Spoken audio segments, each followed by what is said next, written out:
Haralısan? Bu yazını axmaq suallar silsiləsindən olan haralısan sualı ilə başlamaq istəyirəm. Bu sualı nəinki axmaq, eyni zamanda sorğuya çəkilən adamı təhqir edən, başlayan münasibəti korlayan bir sual kimi qəbul edirəm. Xarici ölkələrdə bu sual çox adi, təbii sual sayılır. Çünki sadəcə insanın hansı bölgədən olduğunu öyrənmək üçün soruşulur. İnkişaf etmiş ölkələrdə insanlara yaş barədə, evli olub-olmadıqları barədə, uşaqlarının olmağı barədə, qazandığı pul barədə suallar vermək etiket qaydalarına zidd olduğu üçün onlar heç vaxt belə suallar vermirlər. Haralısan sualı niyə verilir? Gəlin bunu müzakirə edək.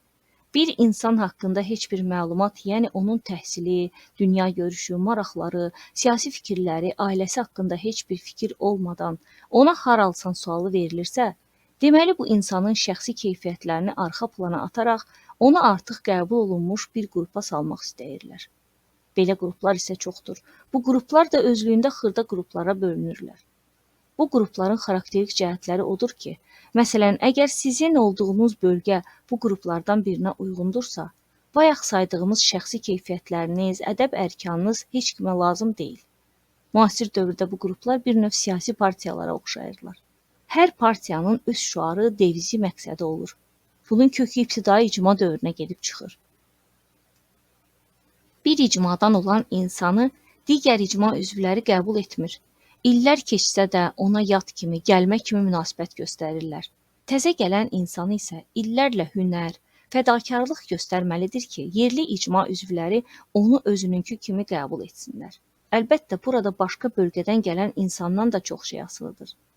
İnkişaf etmiş ölkələrdə yaşayan müxtəlif millətlərdən olan insanlar sərhədlərdən tərəddüd etmədən keçərək inteqrasiya prosesinə qoşulurlar. Onlar sözün əsl mənasında yaşayırlar. Yeni adətlər öyrənirlər, yeni dadlar kəşf edirlər, yeni gözəl hisslər keçirirlər. Bəs niyə görə kiçik bir ölkədə hələ də haralısan sualı öz aktuallığını saxlayaraq o ölkəni hissələrə bölmək istəyir? Məqsəd nədir?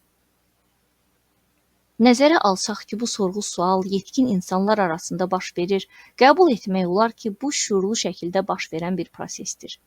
Niyə görə azyaşlıları, şagirdləri, cavanların çoxunu bu sual maraqlandırmır? Məktəb illərində oxuyanda sinifimizdə 30 şagird var idi. Bu şagirdlərin valideynləri müxtəlif bölgələrdən idilər. Biz o qədər mehriban idik ki, kimin hansı bölgədən olduğu bizi maraqlandırmırdı. Biri-biri ilə qruplaşan uşaqların başqa düşüncələri var idi. Qruplaşmalar ən çox dərs prosesi, maraq dairələri üstündən qurulurdu.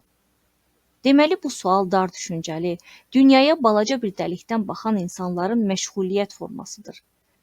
Başqa bir halda isə bu sual bizi kiçik hissələrə bölmək üçün içimizdəki düşmənlərin ortaya atdığı bir çaxnaşmadır.